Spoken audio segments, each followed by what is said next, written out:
Hello friends, soul സാഗയുടെ പുതിയൊരു വീഡിയോയിലേക്ക് ഏവർക്കും സ്വാഗതം. ഫ്രണ്ട്സ്, ഇന്ന് ഞാൻ നിങ്ങളോട് ഷെയർ ചെയ്യാൻ ആഗ്രഹിക്കുന്നത് അഫർമേഷൻസ് ആണ്. എന്നോട് ഏറ്റവും കൂടുതൽ ആളുകൾ ചോദിക്കുന്ന ചോദ്യങ്ങളിലൊന്നാണ് അഫർമേഷൻസിനെ കുറിച്ച്. അതായത് അവരുടെ ജീവിതത്തിലെ ലക്ഷ്യങ്ങൾ നേടിയെടുക്കുവാൻ, അതുപോലെ തന്നെ പ്രശ്നങ്ങൾ പരിഹരിക്കുവാൻ ഏത് രീതിയിലുള്ള അഫർമേഷൻസ് ആണ് സെറ്റ് ചെയ്യേണ്ടത്. അപ്പോൾ ഇന്ന് മുതൽ നമുക്ക് ഓരോ കാര്യങ്ങൾക്ക് വേണ്ടിയിട്ടുള്ള അഫർമേഷൻസ് എങ്ങനെ സെറ്റ് ചെയ്യാമെന്ന് പഠിക്കാം. ഇന്ന് ഞാൻ നിങ്ങളോട് ഷെയർ ചെയ്യുന്നത്, ഈ സന്തോഷം ആഗ്രഹിക്കാത്തതായിട്ട് ആരും തന്നെയില്ല. എപ്പോഴും ഡിപ്രസ്ഡ് ആയിട്ടുള്ള, സ്ട്രെസ്ഡ് ആയിട്ടുള്ള അവസ്ഥയിൽ ജീവിക്കുന്ന ഓരോരുത്തരും ചോദിക്കുന്ന ചോദ്യമാണ്, എനിക്ക് സന്തോഷം കണ്ടെത്താൻ ഞാൻ ഏത് രീതിയിലുള്ള അഫർമേഷൻസ് ആണ് ഉപയോഗിക്കേണ്ടത്.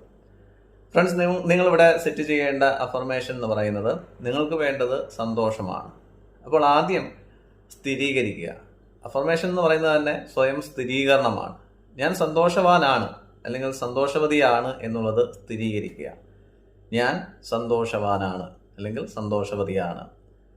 സന്തോഷമുള്ള വാർത്തകൾ എന്നെ തേടി എത്തുന്നതിന് ഞാൻ ദൈവത്തിന് നന്ദി അർപ്പിക്കുന്നു, അല്ലെങ്കിൽ പ്രപഞ്ചത്തിന് നന്ദി അർപ്പിക്കുന്നു, അല്ലെങ്കിൽ ആ ദൈവത്തിന് എന്നുള്ളിടത്ത് നിങ്ങളുടെ ഇഷ്ട ഭഗവാനെയും ഭഗവതിയെയും ഒക്കെ അവിടെ മെൻഷൻ ചെയ്യാവുന്നതാണ്.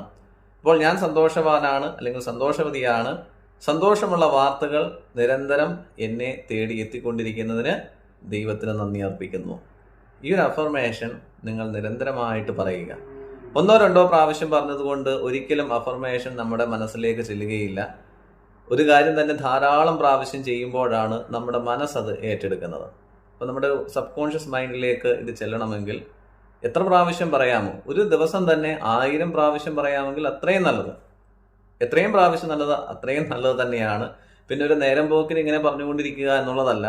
അതൊരു ഫീലോടുകൂടി സന്തോഷം നമുക്ക് ലഭിക്കും, അല്ലെങ്കിൽ സന്തോഷമുള്ള വാർത്തകൾ നമ്മളെ തേടി എത്തും എന്നുള്ള ഒരു ഫീലോടുകൂടി ഈ ഒരു അഫർമേഷൻ പറയുകയാണെങ്കിൽ വളരെ പെട്ടെന്ന് തന്നെ അതിൽ നിങ്ങൾക്ക് വിജയമുണ്ടാക്കുവാൻ കഴിയും.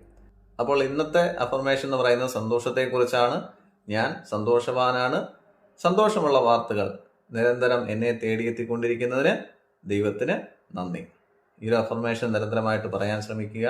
സന്തോഷമുള്ള വാർത്തകൾ നിങ്ങളുടെ ജീവിതത്തിലേക്ക് വരുന്നത് നിങ്ങൾക്ക് കാണുവാൻ കഴിയും. അങ്ങനെ വരുന്ന പക്ഷം നിങ്ങൾ തീർച്ചയായിട്ടും ഈ ഒരു വീഡിയോയുടെ കമൻറ്റ് ബോക്സിൽ വന്ന് കമൻറ്റ് ചെയ്യാവുന്നതാണ്. Okay, thank you friends.